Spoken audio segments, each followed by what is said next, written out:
Well, ladies and gents, it is the spooky season here in the States, and today is Halloween. So, with that in mind, we're going to take a look at a bit of a spooky tactic. And when I say spooky, I mean in name only. This one is called the DDDDarRkNeSs 4231. However, the darkness comes from the creator named Darkness. So we're going to take a look at this one today with our three teams of Liverpool and Aston Villa in the Premier League and our championship side of Ipswich as always. Now, the creator did test it out with a team in the 5th league, beating the likes of Manchester City and Brentford. Now, the other piece to this is there is actually a set piece that we are going to try that I downloaded from the same page I got the tactic from.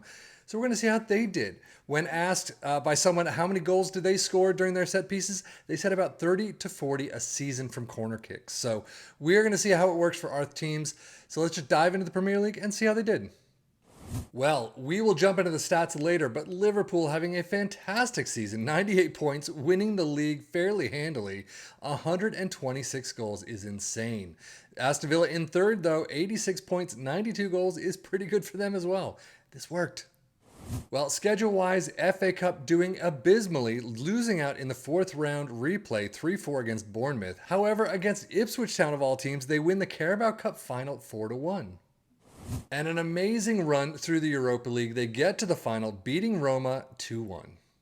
So yeah, overall, this was a fantastic season for Liverpool. FA Cup is really the only down spot. And they've got some green to boot, though they could get a couple more. But goals, 33 for Salah, 33 for Nunez, and 30 for Virgil van Dijk. Holy cow. But assists, 24 for Robertson, 22 for Szoboszlai, and 21 for Trent. Average rating, though, Virgil definitely getting it with a 7-5-0.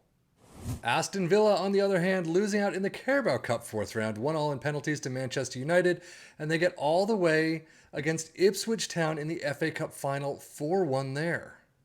And another European fantastic run through to the Europa Conference League final 2-0 over Atletico Pamplona. So overall, 2 winners' medals. Knocked out in the 4th round by the Carabao Cup is not great, but 3rd place in the Premier League, this was a good season. Squad-wise, they don't have as many green as I would have expected, but 36 goals for Ollie Watkins, 23 for Diaby, 27 assists for Lucas Digne, and then average rating Digne with a 7.28. That's interestingly low for that set of numbers, to me at least. Now the Data Hub, definitely looking clearly out attacking, very well done there. Defensively, it's actually kind of standard for them, a little bit higher sometimes, but overall 3.32 goals per game for Liverpool, 0.92 conceded, 0.95 XG against. Now Data Hub for Aston Villa, looking pretty attack-minded through and through as well. The goals just aren't fully there like they are with Liverpool, and defensively you are lacking a bit, not quite at Liverpool's level, but I mean overall it still looks pretty nice. 2.42 goals per game, 1.18 conceded, 1.2 XG against. Now, the one thing I wanted to check out for both teams, how did they do goals from set pieces? Of course, we threw in the corner routine there, but 40 goals from set pieces scored. Only given up about, 7 maybe? That's pretty crazy. Aston Villa getting above everyone else except for Liverpool, but still only down about 24, 25, conceding about 13. Interesting. But it seems like for Liverpool, for a team like Liverpool with their attacking side, you could definitely get some fantastic goal scoring opportunities here from this set piece routine that you can download as well. Premier League stats, Liverpool with 2.58 points per game, through the roof. Aston Villa with 2.26, very well for them as well. Most goals, Liverpool in first with 126. I mean, absolute front runners there. Aston Villa doing a fantastic job with 92. But few shots against, second place for Liverpool, 275. Aston Villa with 359. Most possession, Liverpool make the list with 54%. Most dribbles made, Liverpool with 653. And most shots for Liverpool getting 839. Aston Villa gets 706. Dang. And just taking another quick look, goals from corners, Liverpool with 32, Aston Villa with 19, topping the list. I mean, only by 2 from Newcastle, but still, 32 is pretty nice. But now diving into Ipswich Town, of course they're going to do a fantastic job as well. 111 points is pretty nice. We have seen them with higher, but still that is phenomenal. 140 goals is through the roof. Now this is where it gets insane. Both Liverpool and Aston Villa faltered in at least one of the competitions right at the very beginning for them. However, Ipswich Town get to 2 finals. Carabao Cup final, we saw them lose 1-4 against Liverpool, and the FA Cup final 1-4 against Aston Villa. So overall, this is an insane season for Ipswich Town. No question about it. Not record-breaking in terms of points and goals that we've seen in a lot of these tactics, some from before, but FA Cup, Carabao Cup, runners-up, running away with a championship. That is no question about it. Fantastic. Squad-wise, they do have some green themselves, but 24 goals for Hurst, 23 for Burgess, assists 47 for Leif Davis is insane. 758 as well for him. Yeah, that's pretty nice. And as you can see, Ipswich getting 36 goals from corners themselves. That is pretty nice indeed. But overall in the stats for the championship, most points per game, 2.41 of course for Ipswich.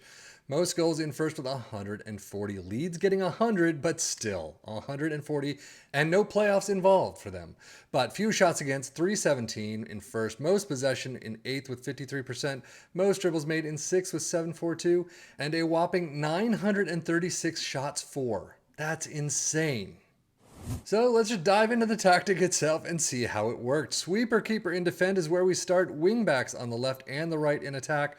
2 ball-playing defenders in defend. 2 DMs, as we see, that is so successful time and time again, both in support.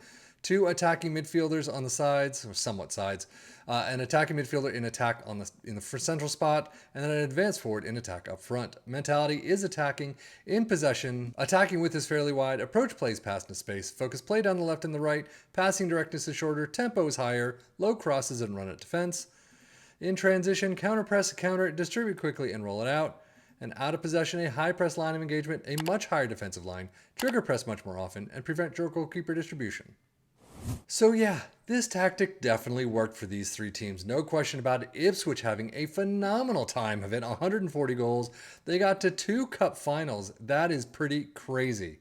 Obviously, it usually doesn't happen at all. Liverpool doing a fantastic job. Aston Villa having a nice time of it themselves. But overall, I mean, you got some of the same backbone that you got with the 4-2-4s, shaped a little bit differently. I think this definitely is one to check out. So if you have the players to fill those roles, definitely take a look and let us know how it worked for you. But in this save, it was a phenomenal tactic to use. So that is it for me, Savvy FM, for the Football Manager blog channel, saying thank you as always for watching. Take care and enjoy.